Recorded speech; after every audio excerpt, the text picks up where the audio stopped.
Hi hello welcome to కొలుగురి 24/7 news channel. Pawan వీరాభిమాని నిరంజన్ చోటా గబ్బర్ సింగ్ మీకు బాగా గుర్తుండే ఉంటుంది. సరిగ్గా ఒక నెల క్రితం అనుకుంటాను పవన్ కళ్యాణ్ అదే పనిగా హనుమకొండకు వెళ్ళి అక్కడ తన అభిమానిని నిరంజన్ను కలిసి కాసేపు ముచ్చటించి ఆయనతో కబుర్లు చెప్పి ఆ తర్వాత అతడు కావలసిన కానుకలు కూడా ఇచ్చి వచ్చాడు.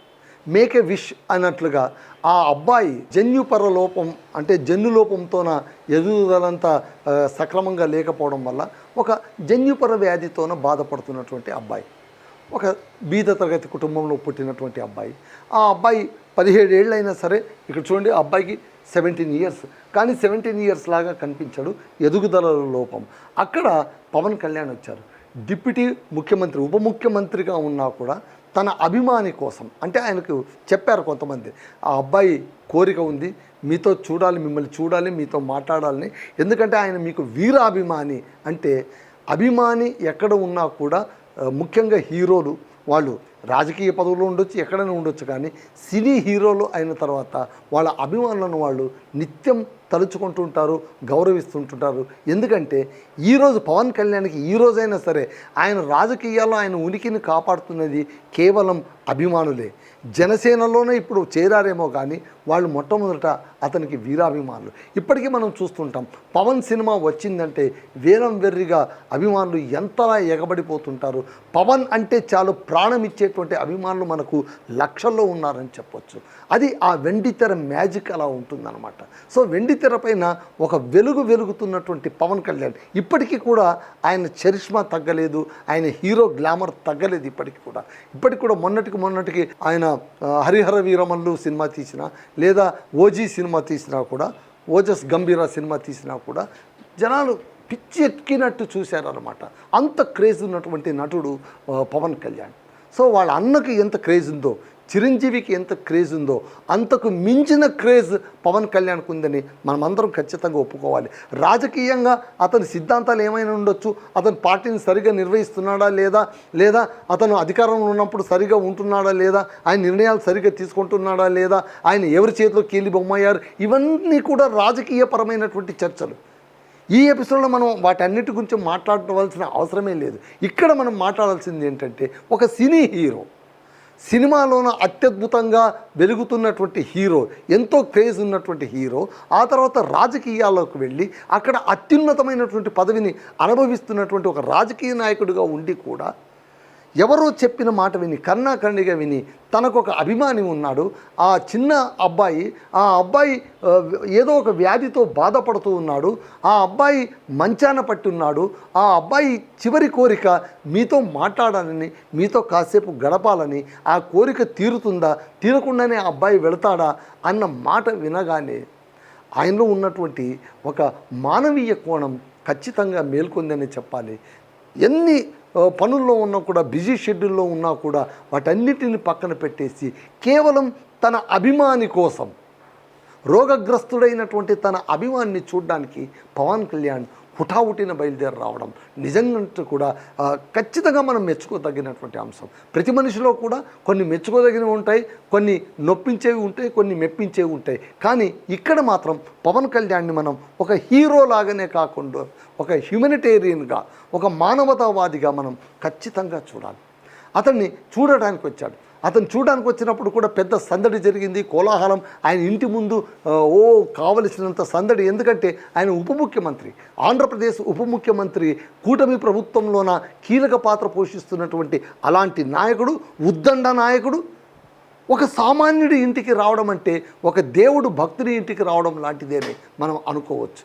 కాబట్టి ఇక్కడ పవన్ కళ్యాణ్ పొనుగంటి నిరంజన్, ఈ అబ్బాయి పేరు పొనుగంటి నిరంజన్. ఇతను చోటా గబ్బర్ సింగ్ అని కూడా అంటుంటారు ముద్దుగా. ఎందుకంటే ఇతనికి సినిమాలంటే పిచ్చి, పవన్ కళ్యాణ్ అంటే చాలా పిచ్చి. నిజంగా జన్యుపరమైనటువంటి వ్యాధితో బాధపడుతూ ఉన్నాడని తెలుసు. ఇక ఎక్కువ కాలం ఆయన జీవించి ఉండడేమో, ఎందుకంటే నిరంతరం పోరాడుతూ ఉన్నాడు వ్యాధితో అని తెలిసిన తర్వాత ఏమాత్రం ఆలస్యం చేయకుండా వచ్చేసాడు పవన్ కళ్యాణ్. వచ్చి అతనితో మాట్లాడుకున్నాడు, కాసేపు కబుర్లు చెప్పాడు, అతన్ని గుండెకు హత్తుకున్నాడు. ఆ తర్వాత అతనితో గడిపిన కొద్దిసేపు ఉద్వేగభరితంగా కూడా ఆయన మారాడు. చాలా ఉద్వేగానికి లోనయ్యారు. ఎందుకంటే తన అభిమాని, తనను అభిమానించే అభిమాని, తాను నటించిన పాత్రల్లోన తనను తాను చూసుకున్నటువంటి ఒక అభిమాని గురించి చాలా కలవరించిపోయాడు, కదిలిపోయాడు ఒక రకంగా. అందుకోసమే అతనితో మాట్లాడి కాసేపు జీవితం పైన ఆశ, అంటే చివరి నిమిషంలోన, అంటే ఆ అబ్బాయికి ఇంకా తాను ఎంతకాలం ఉంటాను పోతానా అనేది అప్పట్లో తెలీదు. తన కోరిక ఒకటే, ఎప్పటికైనా సరే తాను కలలు కనేటువంటి హీరో, తన ఇష్టమైన హీరో పవన్ కళ్యాణ్ని చూడాలని ఆ కోరికను నెరవేర్చగలిగాడనమాట. సో అక్కడికి వచ్చి కొద్దిసేపు మాట్లాడాడు. నీకు ఇష్టమైంది ఏంటి అన్నాడు. నాకు ఏ సినిమాలు చూసావని అన్నాడు. అన్న తర్వాత నాకు కుక్క పిల్లను పెంచుకోవాలని ఉంది, అయితే ఇంటి వాడు ఒప్పుకోరు, ఎందుకంటే అద్దె ఇంట్లో ఉంటాడంటే వెంటనే పవన్ కళ్యాణ్ ఆ ఇంటి యజమానితో మాట్లాడి ఒప్పించి ఆ అబ్బాయికి కుక్క పిల్లను కూడా వెంటనే పంపించేశాడు. అంటే అభిమాని చిరు కోరిక తీర్చడంలో కూడా అక్కడ అభిమానికి ఆనందం ఉంటుంది, తనకు కూడా ఆనందం ఉంటుందన్నమాట. సో ఇక్కడ ఆ అభిమాని కోరిక తీర్చాడు. ఆ తర్వాత OG2 గనక నేను తీస్తే, ఆ అబ్బాయికి చూడండి ఎలాంటి మాటలు చెప్పారు పవన్ కళ్యాణ్. నేను కనుక ఓజీ చూసావా, బాగుంది అంటే చాలా బాగుంది అంటే, సరే OG2 సినిమా నేను తీస్తే ఖచ్చితంగా నువ్వే నా స్పెషల్ గెస్ట్వి, మనమిద్దరం కలిసి సినిమా చూద్దాం అని ఆ మాట చెప్పడం, అది అవుతుందా కాదా, ఆ అబ్బాయి చూడగలడా లేదా అవన్నీ కాదు, ఆ క్షణాన ఆ మాట చెప్పడం అనేటువంటిది మళ్ళీ ఆ అబ్బాయి దృష్టిలోన పవన్ కళ్యాణ్ ఒక దేవుడిలాగా కనిపించుంటాడు. ఆ మాట అయితే ఖచ్చితంగా వాస్తవం అండి, మనం అందరూ అంగీకరించాలి. అంటే ఇవన్నీ చిన్న చిన్న ప్రయత్నాలు. మనం అనుకుంటుంటాం మనం ఒక వ్యక్తి మంచిగా ఉండాలి అంటే చాలా పెద్ద పెద్ద ప్రయత్నాలు చేయాలి, ఏవేవో చేయాలి, కొండనెత్తాలి, లేదా అది చేయాలి ఇది చేయాలి అనుకుంటుంటాం. నో, పవన్ కళ్యాణ్ ఒక నాయకుడిగా ఆయన చాలా పనులు చేసి ఉండొచ్చు. జగన్ సర్కార్ను ఎదురొడ్డి పోరాడి ఎన్నో సభల్లో వీరోచితంగా ప్రసంగించి విజయం సాధించి ఉండొచ్చు. కానీ అవన్నీ ఒక ఎత్తు అయితే ఇదొకటి ఒక ఎత్తు.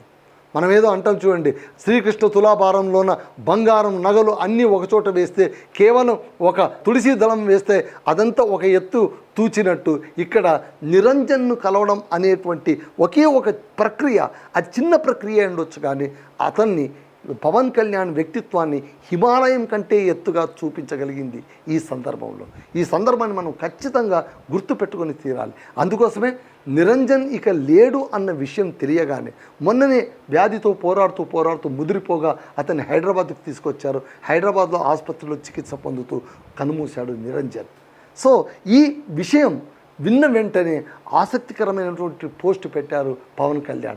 ఆయన అదే అన్నారు, నిరంజన్ లాంటి అభిమానిని నేను కలవడానికి వెళ్ళడం, అతను కనుమూయడం అనేటువంటిది నాకు చాలా బాధ కలిగించింది, ఉద్వేగభరితమైనటువంటి క్షణాలవి.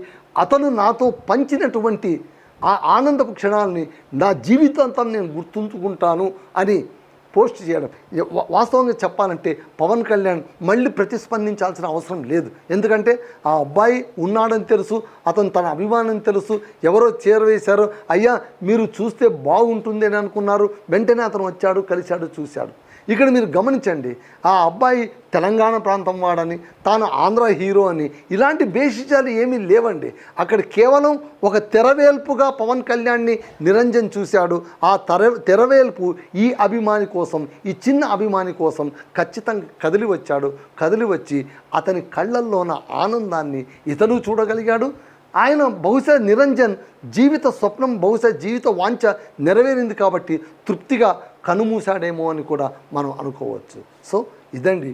సో పవన్ వీరాభిమాని నిరంజన్ మనకు ఇక లేకపోవచ్చేమో, కానీ పవన్ కళ్యాణ్ గుండెలో ఖచ్చితంగా ఉంటాడు.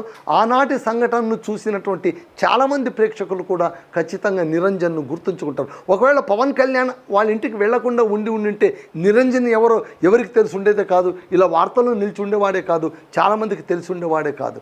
వాళ్ళ ఇంటికి పవన్ కళ్యాణ్ వెళ్ళడం వల్ల అతను అందరికీ చిరపరిచితుడైపోయాడు. ఈ లోకం నుంచి వెళ్ళిపోయే తుదిగడియల్లోన లోకంలో అందరికీ పరిచయం అయ్యాడు నిరంజన్. అది కేవలం పవన్ కళ్యాణ్ లాంటి హీరో వల్లనే ఈ అభిమానికి సాధ్యపడిందని మనం చెప్పొచ్చు. అదండి విషయం. That's all.